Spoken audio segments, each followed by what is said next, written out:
Ahojte priatelia, vítam vás pri sledovaní dnešného videa, v ktorom sa spoločne pozrieme na tento akumulátorový fukár od firmy Inco. Máme tu jeseň a k tým posledným prácam v záhrade pred zimou, dnes trošku oddychneme, patrí aj zber alebo odstraňovanie popadaného listia zo stromov.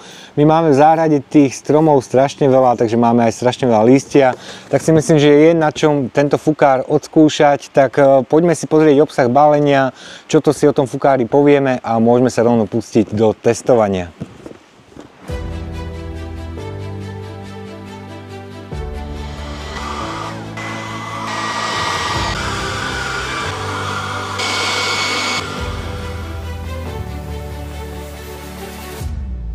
Tak ako vždy začneme tým, že si pozrieme kompletný obsah balenia. V tomto balení by mal byť aj akumulátor s nabíjačkou. Takže máme tu dve takéto trubice, ktoré sa do seba natlačia. Vyzerá to byť taký kvalitný odolný plast.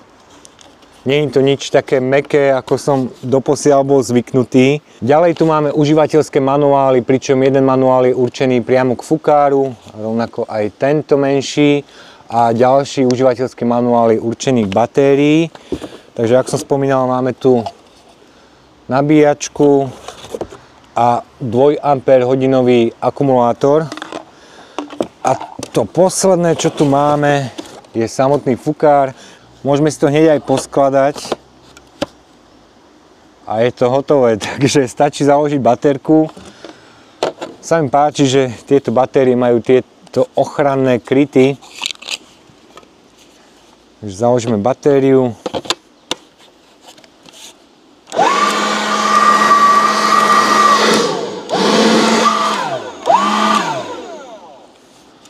Fukár ide, poďme si ho popísať a rovno aj odskúšať. Fukár už máme rozbalený, poskladaný, tak poďme sa pustiť do kompletného popisu.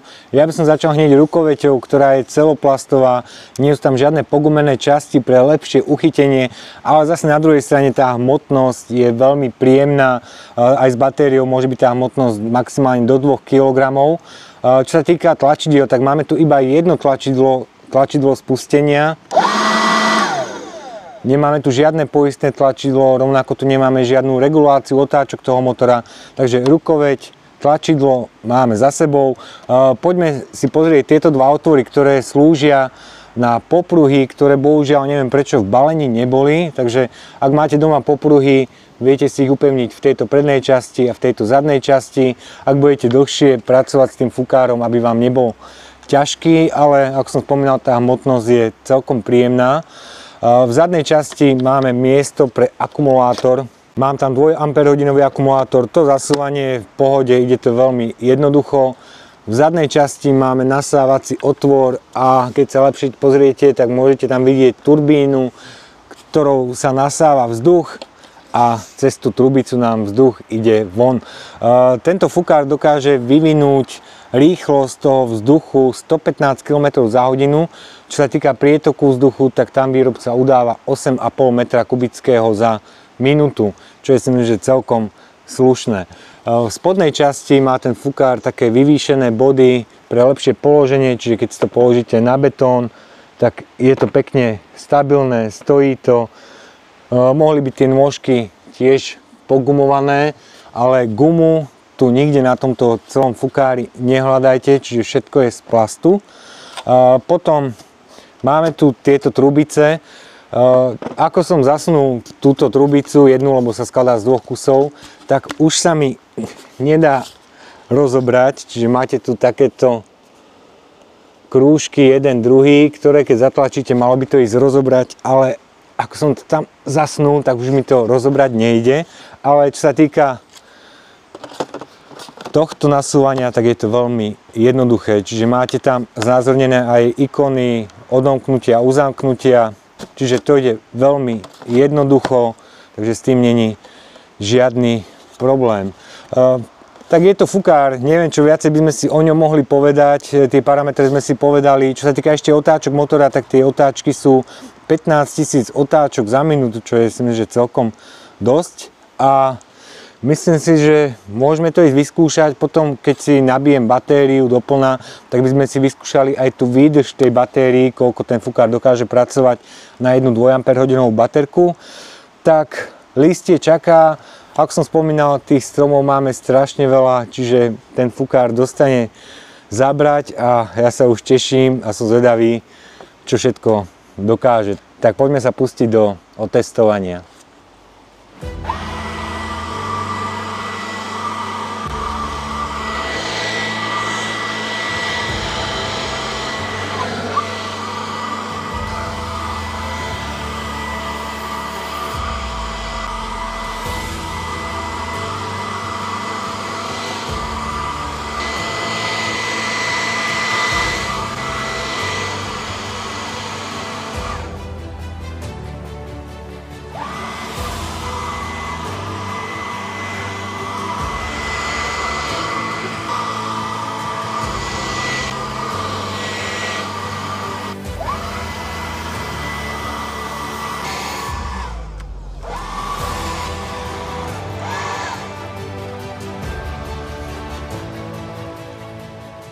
Fúkar som si trošku odskúšal, ale tá batéria, ktorá bola v balení, nebola úplne nabitá, tak mohol som si zobrať nabitú batériu, takže teraz si môžeme vyskúšať aj ten čas, koľko vydrží tá jedna 2 Ah baterka na tom fúkári.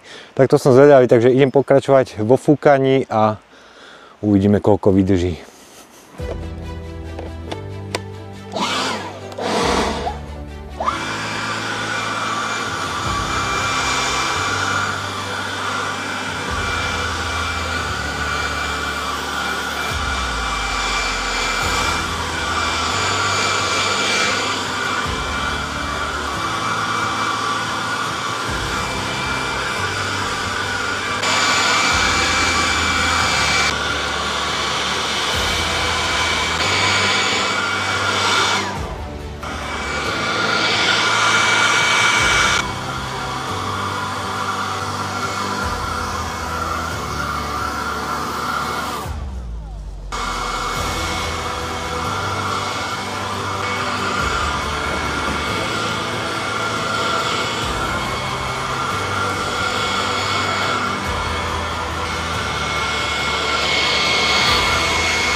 Prešlo 25 minút a to je čas, ktorý vydržal fúkar pracovať s 2 Ah akumulátorom, čiže akumulátor bol plne nabitý a vydržal pracovať 25-26 minút. Sem tam som sa aj presúval od jedného stromu k druhému, ale to je pár sekúnd, čiže zhruba tých 25 minút permanentného fúkania dokáže tento fúkar na 2 Ah akumulátor pracovať. A ako ste mohli vidieť, tam, kde bola tá tráva vyššia, tak ten fúkar mal trošku problém, ale dalo sa to spraviť aj tam, kde bola vyššia tráva. Tam, kde bola tráva pokosená, tak tam nemal žiadny problém, to lístie išlo úplne bez problémov. Keď som mal ten fúkar pred sebou, tak mi nasávalo gate do toho nasávacieho otvoru, takže musel som ho mať vždycky na boku, nemohol som mať takto pred sebou. Už po tej polhodine fúkania by sa mi zišli aj tie popruhy, lebo už bolo cítiť v ruke zhruba tie 2 kg, takže tie popruhy, keď boli v balení, by to bolo úplne ideálne, ale tak mám nejaké popruhy aj z krovinorezu, tak môžem použiť po prípade tie. Ale ak to mám celkovo zhodnotiť, tak za mňa spokojnosť, čo by sa mi možno páčilo, tak by bolo, keby tá trubica mala trošku menší priemer, lebo táto konkrétne môže mať priemer nejakých 8-9 cm. Keby mala priemer nejakých 5 cm, tak to ide úplne riadne bomby. To, že rukoveď nebola pogumovaná, to mi vôbec nevadilo. Čo by mi trošku chýbalo, je možno regulácia tých otáčok, lebo ja používam fúkar celoročne, používam ho pri kosení trávy, pri chodníkoch.